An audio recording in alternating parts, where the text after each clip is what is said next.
seriously, wokeness has to end.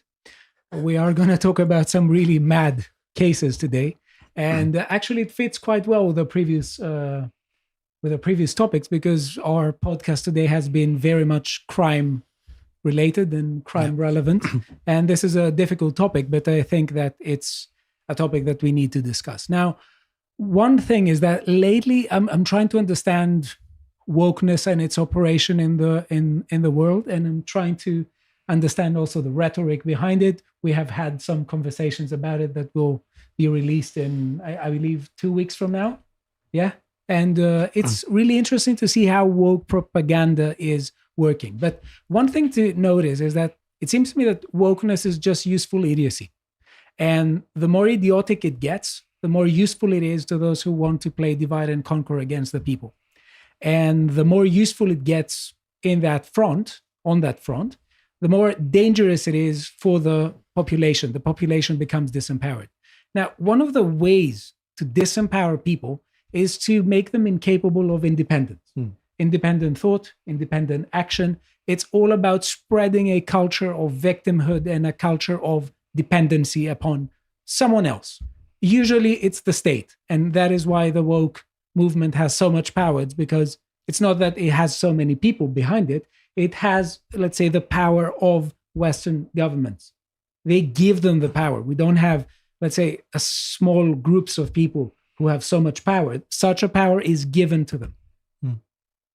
And I think that the distinctive, let's say, use and function of wokeness is precisely to play divide and conquer against the people and dissolve communities, because communities can be a good, let's say, parties in negotiation with the government. Whereas when we have governments against specific individuals, negotiation becomes a bit less strong and a bit less fair. And there's also the issue of, let's say, of power. It's the notion of active citizenry that you mentioned a lot on your segment. Yeah. And the issue of having a community whose opinion you regularly ask for. So it seems to me that when communities are being dissolved, it is something that governments want to, and they don't take account of the people. They don't care so much. They think that they're going to get away with increased centralization. But we are going to talk today about the madness behind it, and the idea that when we are trying to, let's say, think of independent adults, and we try to think of the social order, we need people who are going to be able to be active citizens and who are going to be responsible for their lives as well as for their community.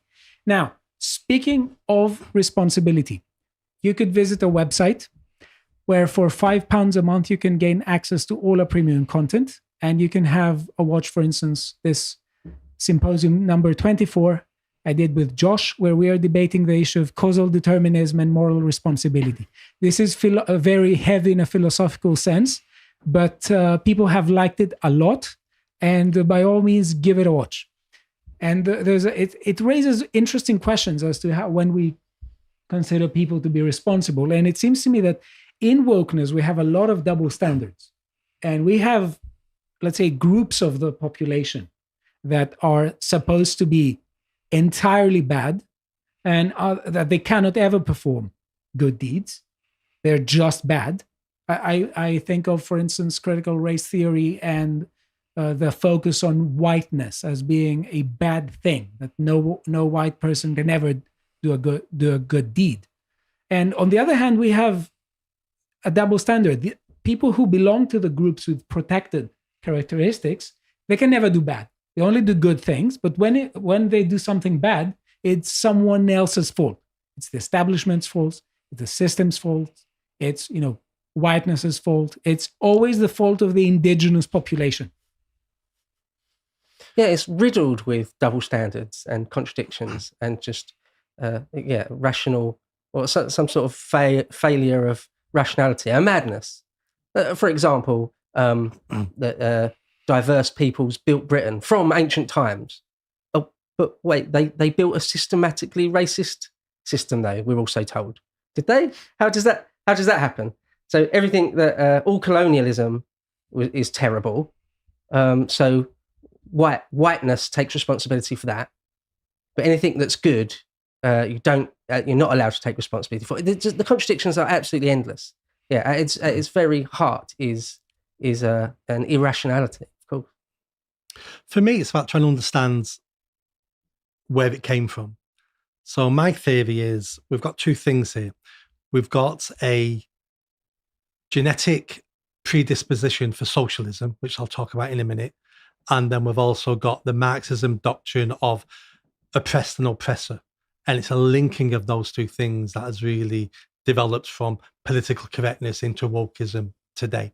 So I've come to the understanding that built within us is a sense of socialism. And that comes from when we lived in tribes. So when we lived in tribes, most of those most of the members were family members. We had old people who couldn't go hunting, couldn't go gathering, and we looked after each other because we were one big family. So when tribes historically got too big, they would separate and they'd split into two. You'd have two tribes and one would move away. So that genetic predisposition for us to want to look after people, to share what we have with people in our community is part of it. But that's just empathy and tribalism and an in-group preference. It's not really socialist. It's not socialism. It's not socialism the way we mean socialism, right? But it's why we're predisposed to socialism and why I see the we point you're let it making. die. I see the point you're making and agree. I just wouldn't use the word socialist or socialism to describe it. But I agree with the point you're making. Wouldn't you say that, for instance, this is a kind of caring for the community? Yes. And you could say that the community is like an extended family. Yeah.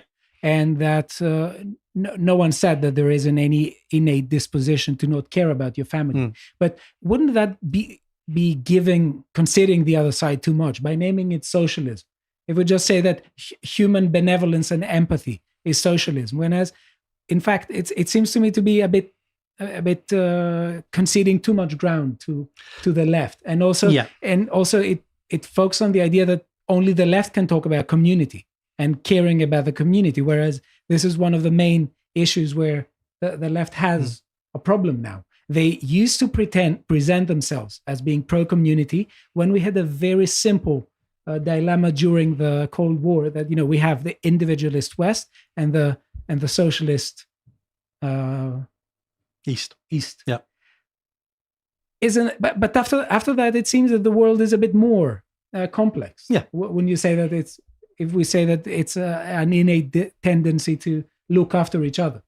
It is. But the point I was trying to make was that's why socialism won't die. Okay. And that's why socialism is always reinventing itself going back, because there's something in us that appeals to us because of our genetic predisposition to want to support family, community, tribe.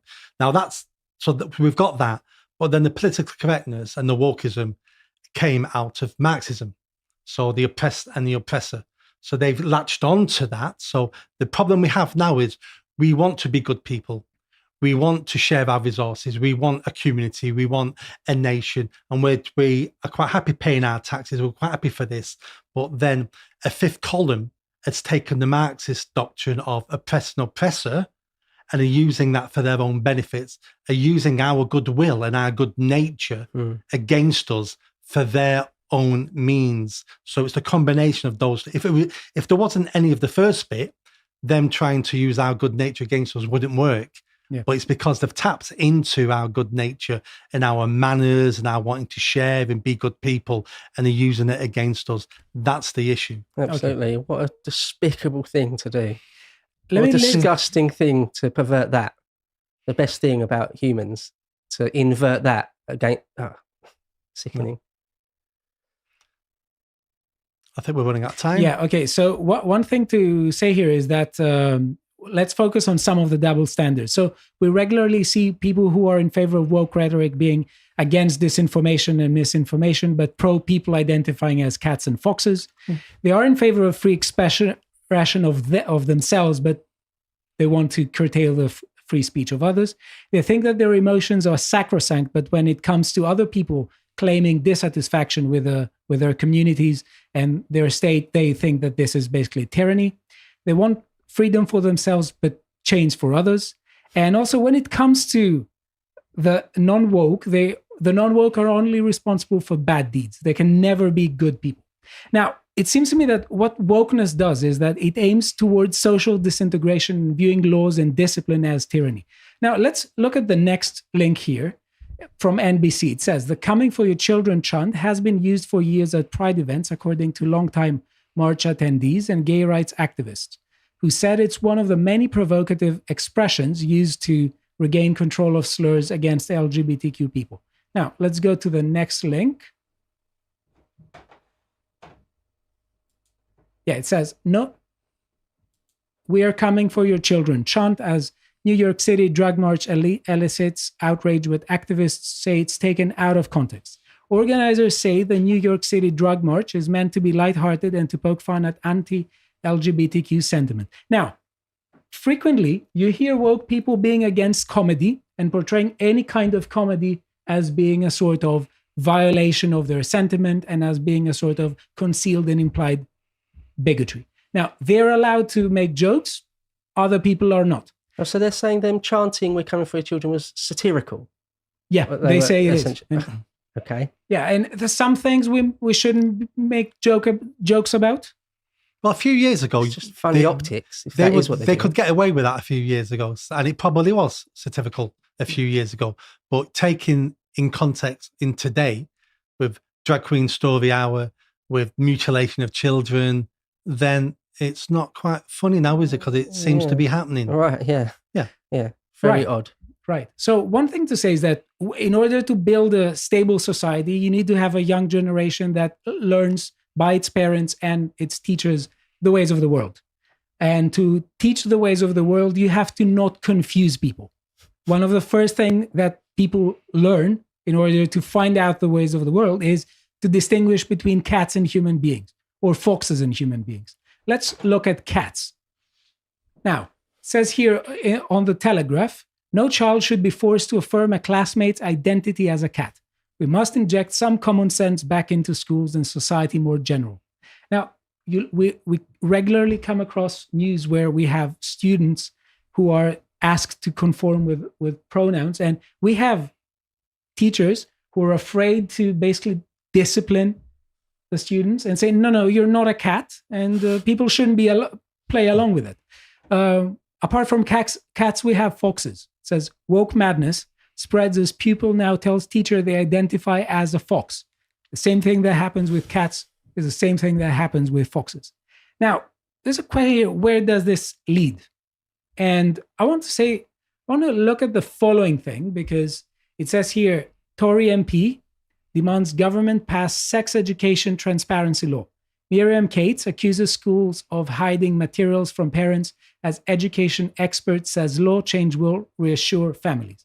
But now, because we have to speed up a bit, what I want to show and say is that, apart from all the madness with people identifying as cats and foxes, there are really important concerns about law enforcement.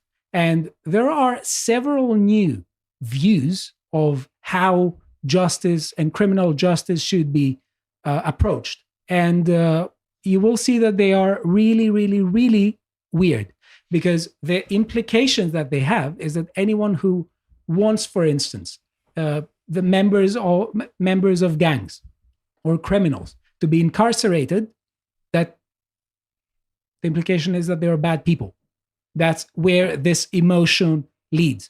Now, we have a case here where we have let's say, in California, we have suspected purse snatcher faces murder charge in dragging death of popular California bakery owner and activist. Now, a 19-year-old man was charged in the killing of a popular California bakery owner, fatally wounded in a purse snatching after being dragged by the getaway car and hitting her head in the middle of the street. Ishmael Jenkins Birch was charged with murder and second-degree robbery in the killing of Jen Angel in February. Now, what is interesting in this case is that this unfortunate victim, Jen Angel, was a member of several restorative justice organizations. And restorative justice has a lot to do about not wanting to incarcerate perpetrators of crime. Yeah, or criminalize them. Yeah. So let's have a look here You could just see Jen was murdered 4 months ago. Her woke friends are worried that her killer might end up locked in a cage. Now, sorry, what? I tell my friends, I don't want, if something unfortunate like that happens to me, I don't want this to be your reaction. Now, let's speed up again a bit here and focus on the restorative justice claim. Now, restorative justice brings those harmed by crime or conflict and those responsible for the harm into communication, enabling everyone affected by a particular incident to play a part in repairing the harm and finding a positive way forward. This is part of a wider field called restorative practice. Now, Nick, I think you're the person to ask about this. Yeah. What is this? I was working with Greater Manchester Police 20 years ago when they introduced parts of this restorative justice process. And on paper, sounds great. You've got a 15-year-old boy doing graffiti. So rather than arrest him, give him the criminal record that might affect his future prospects. He's not been in trouble before. Why don't you get him to clean it up? That'll teach him a lesson, speak to his parents, and that could be the end of it. On paper, sounds good. But as humans, we're always looking at shortcuts. We've always got busy loads when we're working, and we don't always put the time into it. So very quickly in Greater Manchester, it became an easy way for police officers to get crimes off their list. So you would have someone break a shop window and it'd be like, right, apologise to the owner, now sweep up the glass, that's it, we're done. And it'd be like, well, that's not what restorative justice is about. You've been arrested 54 times, right? Why don't you apologise to the person you've slapped? And that can be the end of it. And it's used as a shortcut now. It doesn't work. The people who created it sat in universities, were pink and fluffy, and can only see the best in people. But when you work in the field of crime and disorder, you come across many people who are hardened criminals, and it doesn't work on them. One thing to say is that we have some slides that we didn't have time to show. By all means, if you want to listen and find out more about the case, you can check our links underneath. But one thing I say, and I think we should end with is that this notion of people saying, well, the victim had the sentiment that she didn't want or he didn't want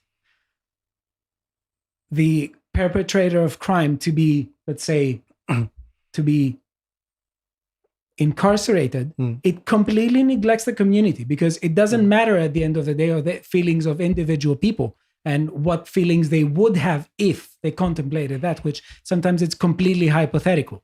But we should, at the end of the day, remember that the police and the criminal justice system is supposed to protect the common good, and it's not down to the individual feelings of people and how they feel about it or not. It's about protecting society and the common good. It's not about feelings. And also, it's open to abuse. So let's say a victim or the family of a victim can have a say. They can be intimidated. Right.